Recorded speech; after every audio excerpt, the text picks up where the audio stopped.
Infertiliteti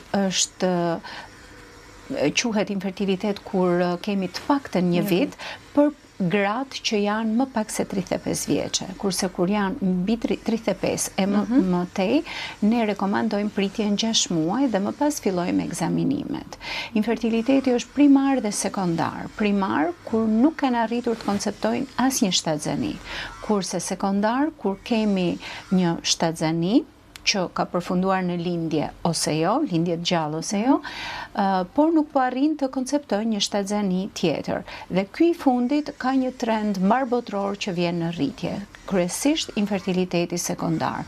Edhe infertiliteti primar është prezent dhe i ndjeshëm, por që në të gjithë publikimet e fundit po i vihet theksi rritjes së infertilitetit sekondar. Do të thonë prindër që kanë një fëmijë dhe nuk arrin dot të konceptojnë një fëmijë të dytë.